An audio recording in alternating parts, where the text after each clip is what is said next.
Hello my dear friends, હું ભાવિન માંકાળ આપ સૌનું હાર્દિક સ્વાગત કરું છું જીપીપી લર્નિંગની અંદર. મિત્રો, ગઈકાલના બે અતિ મહત્વના પ્રશ્ન હતા. એમાંનો પ્રશ્ન, પીછવાઈ ચિત્રકલાની શરૂઆત કોણે કરી?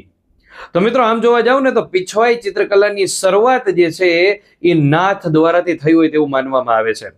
પીછ એટલે પાછળ, વાય એટલે લટકતું. પીછ એટલે પાછળ, વાય એટલે લટકતું. પાછળ લટકતું ચિત્ર એને પીછવાઈ ચિત્ર કહેવાય છે.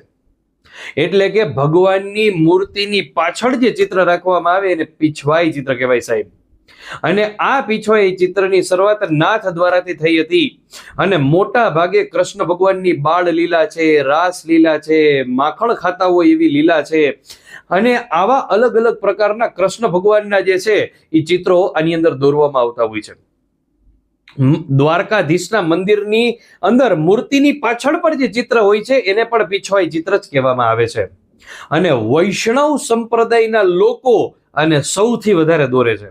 અને વૈષ્ણવ સંપ્રદાયના લોકોએ જ આની શરૂઆત કરી હોય તેવું માનવામાં આવે છે.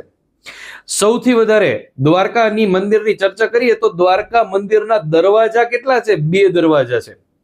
ધજા પેલા 5 વખત ચડતી હતી, હવે 6 વખત ચડે છે. અને આ ધજા ચડાવનાર વ્યક્તિ કોણ હોય છે? તો યાદ રાખજો, અબોટી બ્રાહ્મણ. નીચેનો કારભાર કોણ સંભાળે છે? ગુગળી બ્રાહ્મણ. અને આખા દ્વારકાના મંદિરની અંદર કુલ કેટલા સ્તંભ છે? તો 78 સ્તંભ છે. તો આ બધી જ વસ્તુ યાદ રાખવાની રહેશે. પીછ એટલે પાછળ, વાય એટલે લટકતું. કૃષ્ણ ભગવાનની મૂર્તિની પાછળ જ જનરલી આ ચિત્ર રાખવામાં આવતું હોય છે. હવે તો મોટા ફેમસ મંદિરો, એમાં મહાદેવના મંદિરની પાછળ, માતાજીના મંદિરની પાછળ પણ કોઈને કોઈ ચિત્ર લટકાવવામાં આવતું હોય છે.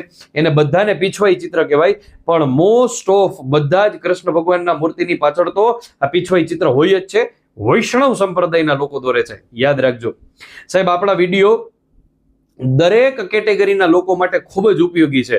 એ કદાચ 5 વર્ષ, 7 વર્ષ, 10 વર્ષના કોઈ બાળક હોય, કે કોઈ જુવાન હોય, કે કોઈ વૃદ્ધ હોય, બધાને કામ આવે એવા અને જીકે શાર્પ કરી શકે એવા વિડીયો હોય તો બધા લોકોને શેર કરજો. Thank you so much.